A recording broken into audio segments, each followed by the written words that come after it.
What's up, guys? Peter from Panda here. Hey, I try to be an honest guy, but sometimes even I have to break my word. And one of my last Shinola videos, I told you it was going to be my last Shinola for a while because I've spent far too much money on Shinolas. And as you can see by my sign above Panda's workshop here, I'm a huge fan of Shinola. I like what they do. One of the things I wanted to show you today is a watch that I haven't showed you before. It's a watch that's fairly common in the Shinola product lineup. And I want to show it to you today because, one, I want to show you the watch.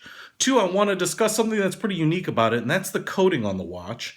And three, this watch has been a daily wearer for a couple years. I get a lot of questions from people on a lot of different watches and asking me how it's holding up, et cetera, et cetera. So I thought I'd actually kind of try to answer some of those now that some of these watches have been out in the wild a little bit and have seen some use. So let's go ahead and take a look at it. So I know a lot of you comment on my hands, and I'm going to tell you right now, I've got black stuff on my fingers, and that's not from the watch, from me trying to change a toner cartridge on an inkjet printer earlier, and it won. Anyway, so let me show you this watch. I love Shinolas, you know that. This is a Runwell. This is their 47mm, which I also love. I think it's the right size for me. We won't get into the trends are so much smaller now. They're only 40mm watches are the perfect size. Well, you know what? Poo-poo that. I wear what I want to wear. So this is my 47mm Shinola Runwell. It's the one with obviously the sub-dial here for the second hands. This is really kind of the model that put them on the map. It's one of the earliest ones. So this one's actually fairly old, not super old because the company hasn't been around that long. But I wanted to show it to you. You can find out more online. It uses their Argonite 1069 movement. It's a Ronda-based quartz movement, and I like Shinola. Check them out at their website. Lots of other products, man. If I had more money, I'd show you lots more Shinola products. The thing I wanted to talk to you about, which makes this watch a little bit unique, and will segue nicely into my talk about how durable these watches are, is that this watch is black. As you can see, not only the dial is black, and this, if you can recognize it, might recognize it. If I covered up everything, you might be forgiven for mistaking this for the limited edition, launch edition of the Runwell, because it's the exact same dial, I believe, that they use on it. Just in that case, in the limited edition one, the case itself was polished stainless steel. Now, you can see here, this is all black, and it is what is called a PVD coating. Now, I don't know if this is a DLC PVD coating, but what PVD stands for is physical vapor deposition, which is different than chemical vapor deposition. So this is a fairly unique coating, but it's pretty common in the watch world.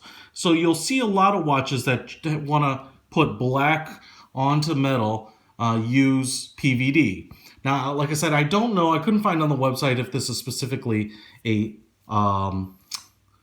DLC, a diamond-like coating, but PVDs tend to be like DLCs in that they tend to be very, very tough. Almost like diamonds. And it works a little bit, it actually works pretty fast. I mean, from treating the metal and putting it into the chamber that they use to do the deposition, within usually a few hours, you can take that bare raw metal and put the coating on it. It's very thin, it's very tough. I kind of think of it in my mind, the way I wrap my head around it is thinking of it like a powder coating, because a lot of people are familiar with that from automotive TV shows, et cetera, et cetera. So the question I had when getting this is, I like black watches, but you're going to bang them around, and especially if finish is painted. I've shown you a bunch of cheap Chinese watches, which are clearly painted, and it's going to be easy to chip off paint. But how does the PVD finish stand up? And I can tell you right now, pretty well. It's obviously not perfect, and this one has not been babied. It's not a limited edition by any means, so I haven't tried to kind of keep it off of anything. But you can see there's a little bit of abrasion. It doesn't really look like, I don't know, in this case, right at the top, maybe there's a little metal. It's probably really, it's really subtle in my mind. But this is probably the worst one, and I don't know when, you hit something, but there's a little scratch there, and you can see that. And then on the side, there's some little abrasions, but a lot of these are just kind of, really surface marks. They're really hard to see without getting in like we're doing right now and really getting into it and taking a look. But overall, and then this side, surprisingly, there's a little bit of a mark there, but it looks really good. And then on the back, which is going to be kind of pressed up against your wrist, that's in pretty good shape and no one sees it anyway. But even on the crown, I mean, the crown has stayed in really, really nice shape. And that's kind of a loner. It kind of sticks out on its own. But yeah, I mean, even the coin edge on that is all black. And on the crown, I mean, so I know Shinola is using fairly high quality materials and processes building their watch, and they kind of give you a really solid quality piece. It feels good. Yes, they're sticking with the quartz movements. I get that, but did they chintz out on the coating and do that cheap and just looks good, or is it a really solid coating? And my answer to that, with a couple of years under this one, is that yeah, it's great. Like I said, I don't know if it's a DLC, but this PVD coating really is the cat's meow, and it's held up very, very well. And in fact, I would even argue that my limited edition Runwell with the polished stainless steel, shows a little bit of those surface abrasions even more obviously because it's polished, and so any imperfection is really kind of noticeable. Not in a super bad way, but that one gets worn less and probably has a fairly similar amount of wear. There is no physical damage to this watch. I can run my fingers over even the one on the top, which is the most obvious, and you can't feel anything. So that just shows how thin this PVD coating is, but then also how tough it is protecting the metal underneath. Now, the other thing I will tell you about this is that you can see that it's not shiny, and the reason that is because they bead blast the stainless steel before they put the coating on here.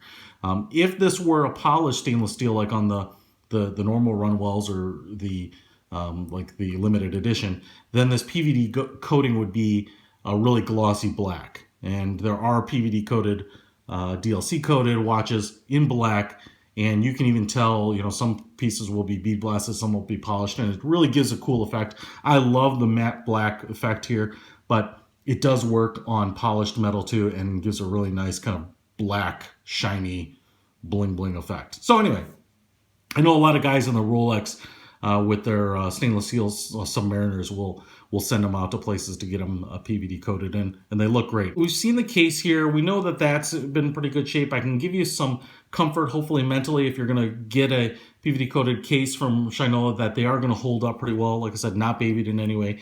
And then onto the leather. And the PVD coating on the buckle too, which is really, really cool.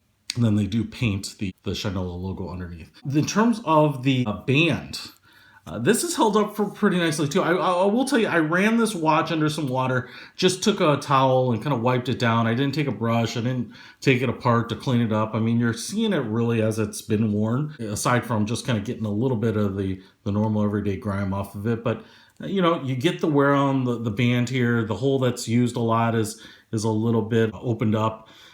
There's, you can see, you can get kind of that patina on the leather where you have constant contact points.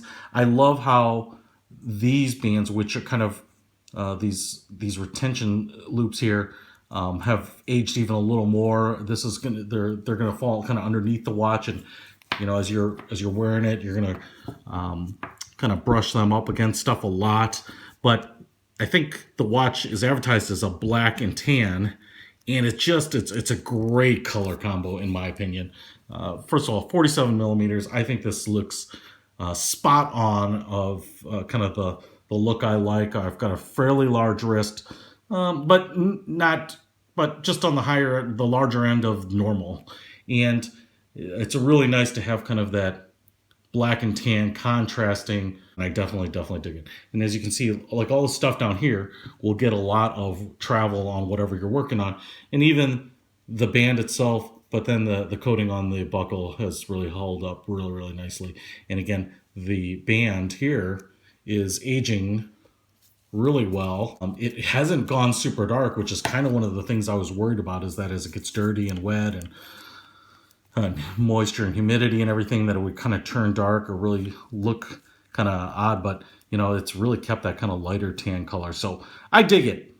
Buy the watch with comfort. I love Shinola.